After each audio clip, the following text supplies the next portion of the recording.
Ingresamos a este segundo bloque del ciclo Ideas 2010, en este tercer programa que contamos con la participación del candidato presidencial por el Partido Independiente y los estudiantes de la Universidad Ort están haciéndole preguntas a Pablo Mieres. Y ahora vamos a seguir con Tomer Urbes, que tiene más preguntas. A ver. Así es. Respecto a los contenidos culturales de los medios de comunicación, usted propone la creación de un mediador cultural. ¿Cómo piensa instrumentarlo? Bueno, es una idea de querido compañero, además del partido de hace muchos años, Agustín Courtoisí, que lo que propuso es una cosa que en realidad existe también en otras partes del mundo, es generar un espacio que permita controlar, más que controlar, no, la idea no es controlar, es generar un espacio que permita a la ciudadanía recurrir ante circunstancias en las que se entienda que hay vulnerados derechos o digamos, o situaciones de abuso en lo que tiene que ver con la difusión de contenidos culturales con respecto al consumidor, al ciudadano. En realidad es como un ombudsman, es decir, un defensor del pueblo, pero estrictamente relacionado con la cultura. Yo creo que cada vez más los componentes mediáticos a través de distintas tecnologías son un componente central en el funcionamiento de la sociedad, tienen un impacto importante y al mismo tiempo tenemos que asegurar la libertad. O sea, yo no soy partidario de prohibiciones, ni de censuras, ni de nada por el estilo, pero sí creo que como en otros campos de la vida es importante que el ciudadano de a pie, el hombre común, tenga espacios para reclamar, porque me parece que hay una asimetría cada vez mayor entre los ciudadanos y las distintas estructuras de la sociedad. Entonces, el Uruguay no tiene un ombudsman, por ejemplo, es un ombudsman general, digamos, tiene un ombudsman a nivel montevideano, tiene un ombudsman carcelario, sobre el sistema carcelario, no tiene un instituto que de alguna manera sea general para que ayude a que los ciudadanos puedan reclamar ante los abusos de la administración, del Estado, de un funcionamiento societal que es cada vez más complejo. Entonces esta es una muy buena idea que hemos impulsado, que el gobierno además ha tomado y ha dicho que le parece muy bien. Yo creo que eso está muy bueno. Todavía no ha sido objeto de tratamiento parlamentario, está en la esfera del Ministerio de Educación y Cultura. Alguna modificación tengo entendido que se le ha hecho, están pensando más que en un individuo, en una comisión, me parece que está bueno, me parece que es una mejora. ¿La inversa, discúlpeme, no limita la libertad de expresión de los medios? No, bueno, si eso fuera así sería lamentable. Lo que importa es que haya una función, justamente el rol es mediador, no es prohibición, es un diálogo, es la búsqueda de una transmisión de preocupaciones que desde los usuarios pueden existir con respecto a los contenidos culturales y que de alguna manera de ese diálogo surjan reflejos que permitan mejorar la calidad y también mejorar los contenidos, ¿no? Gracias, Tomer, y seguimos con la pregunta del estudiante Mauricio Sabaj. Buenas. Hace una semana Jorge Grunberg dijo que el sistema productivo uruguayo está agotado. ¿Usted cree que Uruguay debería cambiar su sistema productivo y en qué medida debería hacerlo? Yo creo que el sistema productivo uruguayo está en un proceso de transformación que en términos, a ver, por un lado en el sector agroindustrial hay una transformación impresionante. O sea, las técnicas productivas, la incorporación de tecnología, los cambios en los procesos productivos que se han generado en este periodo, es decir, a partir de la salida de la crisis, después de la catástrofe del 2002, son una transformación. Yo creo que, por ejemplo, estamos pasando de la concepción del productor al empresario agropecuario. Eso no es menor, porque el concepto de productor es un concepto asociado a una dinámica que no tiene nada que ver con la dinámica empresarial, de generación de valor, de mejora de la competitividad, de aumento de la productividad. Eso ha ocurrido en Uruguay y va a seguir ocurriendo. O sea que yo lo que sí creo es que es necesario que se vaya desarrollando otro componente de un modelo de desarrollo en Uruguay, que es un componente que a mí me gusta decir que es como un trípode. Por un lado, las tecnologías de la información, por otro lado, las industrias culturales, que directamente los atañen, y en tercer término, el turismo. Ahí hay un trípode que se retroalimenta y que es el Uruguay del siglo XXI. Por otra parte, las tecnologías de la información, es decir, el software, las construcciones desde la informática, le proporcionan al sector productivo agropecuario cada vez más insumos. De hecho, cada vez más la producción del sector primario depende en gran medida de la incorporación de tecnologías informáticas que mejoran la productividad, todo el tema de lo que supone las certificaciones, que cada vez van a ser más relevantes, todo lo que supone el seguimiento de la genética de los productos. Todo eso pasa por la incorporación de tecnologías de la información. Pero yo creo que aparte de eso, el Uruguay ha demostrado que en materia de aplicación de conocimiento de capital humano, en términos de elaboración de conocimiento, tiene muchas perspectivas, muchas posibilidades. De hecho, sin mucho apoyo ni nada, el sector del software se convirtió durante muchos años en el primer exportador de toda América Latina. Hoy somos el tercero. ¿Cree que el sistema productivo uruguayo entonces está en buen camino?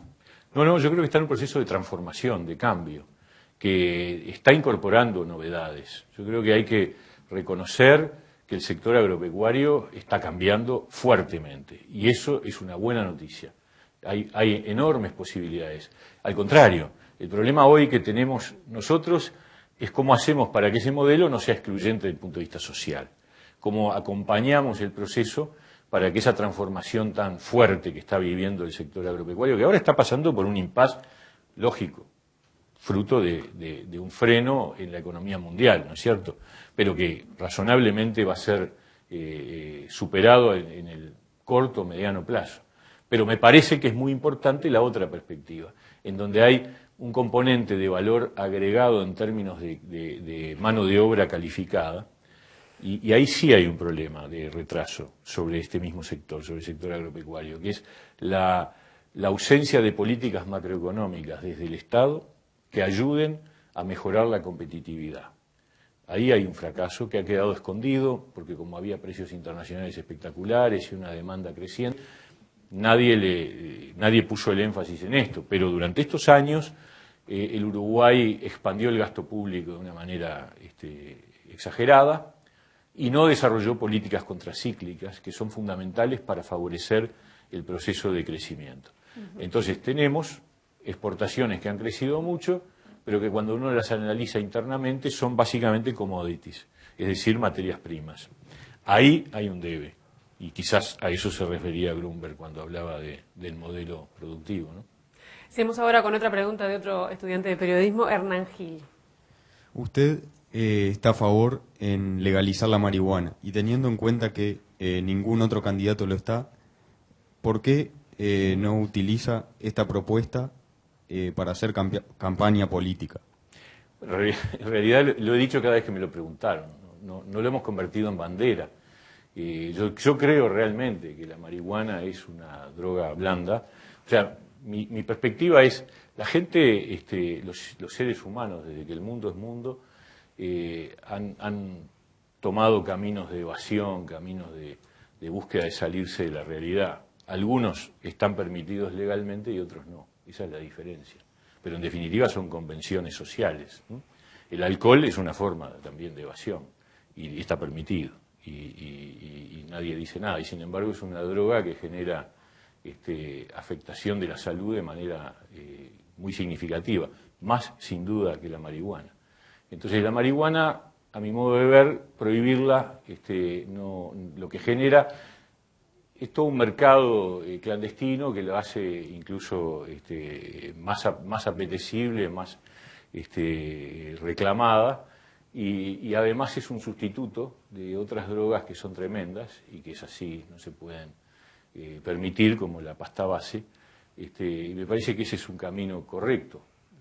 Yo, si se quiere, tengo una opinión más drástica de última, pero que solamente debería funcionar a escala mundial, no puede funcionar a escala de un país, que es qué pasaría con todo el narcotráfico si hubiera una actitud lo ha dicho Friedman, lo ha dicho Jorge Valle, lo ha dicho gente de todo pelo y color, ¿qué pasaría si uno liberalizara el mercado de la droga Para empezar, habría un control de calidad, porque en la medida que la mercadería se vuelve legal, tiene que haber un control de calidad.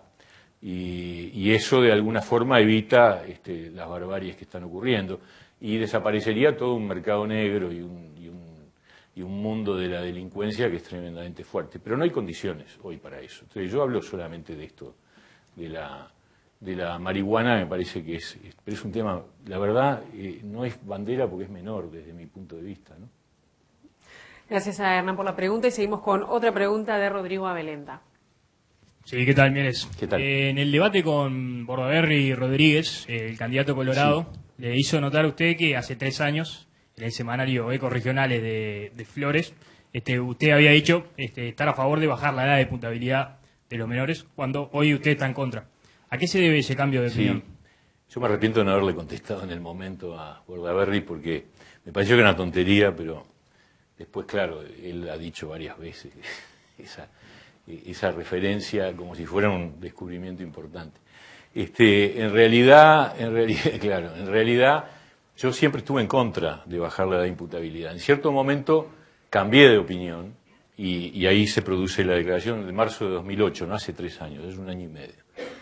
Y después de eso tuvimos las reuniones con el equipo especializado en el tema de seguridad y la verdad que me convencieron de que la vieja postura que yo históricamente había tenido es la correcta, porque además ahí hay un equívoco muy grande sobre el tema, que es el supuesto de que los menores no tienen ningún tipo de sanción. Eso no es cierto. Tienen un régimen de castigo diferente al que tienen los mayores, pero los menores de 13 a 18 años en el Uruguay que cometen delitos son castigados incluso con la privación de libertad, y lo que está fracasando es el sistema de privación de libertad y de rehabilitación. Entonces esto tiene todo el olor a una bandera electoral que prende porque la gente está muy nerviosa y asustada por buenas razones y sobre todo está asustada por el peso que los menores infractores tienen dentro del conjunto de la delincuencia. Entonces, claro, es un bollo, es decir, vamos a bajar la edad de imputabilidad, pero es un engaño, porque ¿saben qué pasa con el planteo de bajar a 16 años la edad de imputabilidad? Que en vez de ir a un establecimiento para menores infractores van al régimen penal común. Y el régimen penal común es la mejor manera de convertirlos en profesionales, en delincuentes profesionales más rápido. Y además esto de bajar a 16, como está planteado, supone que entonces entrarán más rápido los más jóvenes todavía. Entonces es todo un invento. El otro día yo le planteé este tema en el círculo policial y las autoridades del círculo policial están de acuerdo con que este no es un camino de solución. No es un camino de solución. Entonces es una bandera que se levanta. Entonces, concretamente lo que pasó con mi declaración en el diario de Ecorregionales de Trinidad es eso, que durante un momento, en el marco de esa especie de paranoia que nos ataca con el tema de la seguridad, dije, bueno, chao, hay que bajar la edad. Y después, conversándolo seriamente, me di cuenta que era un error y que era entrar en la ola. Y bueno, y cambié de opinión, sencillo. Ya para ir cerrando el bloque, vamos a la participación del periodista y director periodístico de La Diaria, Marcelo Pereira, quien además es docente de la ORT. Sí, yo le voy a plantear 2 referencias históricas que son, por un lado, referencias suyas y también en buena medida del Partido Independiente. Por un lado, como usted decía al principio, este es un partido que tiene su origen histórico vinculado con un alejamiento del Frente Amplio en un planteo de que había 2 izquierdas que debían expresarse incluso en aquel momento con una doble candidatura, cosa que hoy no sería posible. Una más de un perfil socialdemócrata, valorizando la democracia, una cierta flexibilidad programática, y otra que se pintaba en la polémica como más apegada a la izquierda ortodoxa, marxista-leninista, una concepción orgánica y programática que en ese momento ustedes veían anticuada. Eso por una parte. Por otra parte, usted es parte de una generación que la mía también, sí, que en buena medida se apartó o fue apartada de la vida política, quizá la última que entró a la política por una militancia social, en términos importantes, cuantitativos, pero que en una parte se alejó, en otra parte tuvo dificultades para hacerse camino. Entre esas dos referencias, la generacional y la del origen como ideológico, programático de Nuevo Espacio, ¿cómo se ubica hoy, en 2009, y de qué manera le parece que eso influye en la propuesta del partido y suya desde el punto de vista del programa? Primero más pelado y más gordo, eso sin duda. Pero no, yo me siento parte de la generación 83, de la generación de la salida de la dictadura. Bueno, soy parte de esa generación. No tuve un itinerario un poco distinto que muchos de los que integran esa generación, porque yo estaba ya en ese momento al frente de la juventud del PDC, entonces estaba más en el plano de la política partidaria y si bien participé de la FEU clandestina, en el equipo de derecho de los años 80, que había gente de todos los pelos, estaba Juan Miguel Petit, que seguramente lo conocerán, estaba gente del Partido Socialista, del Partido Comunista, había gente del Partido Nacional, como Pablo Iturralde o Jorge Gandini, Eduardo de León del Partido Socialista. Bueno, integramos esa generación, que la verdad que, con orgullo digo, fue la generación que hizo el camino de la salida, con otros, sin ninguna duda, pero nosotros fuimos la generación del retorno a la democracia y ocupamos los espacios que había que ocupar y la peleamos en la cancha. No fue fácil, porque además había permanentemente señales de retorno, de retroceso, ataques, represión, en fin, estuvo bravo pero muy lindo, porque además, digámoslo así, ganamos, es decir, recuperamos la democracia. Después vino la restauración, sobre todo en la izquierda, ¿no? Y entonces los viejos dirigentes desplazaron a la gente joven, tanto en la FEU como en la CNT, a pesar de que le hayan puesto a hacer FEU y PIT-CNT, lo cierto es que en realidad los viejos de antes ocuparon el espacio. Y hubo ahí un proceso medio de frustración, pero en definitiva somos la última generación política. Yo creo que un gran problema que tenemos es que en el Uruguay se necesitan nuevas generaciones de políticos, porque si Bordaberry, Larrañaga o yo o Daniel Martínez, para hablar de uno de cada partido, somos los políticos jóvenes, estamos fritos, ¿no? En realidad somos cincuentones todos, y de jóvenes no tenemos nada. Eso habla mal del país, habla mal de la política uruguaya, habla mal de la capacidad de renovación y habla mal de la capacidad de la política de enganchar a las nuevas generaciones con un sentido de participación y de militancia. A mí me parece que eso es muy importante.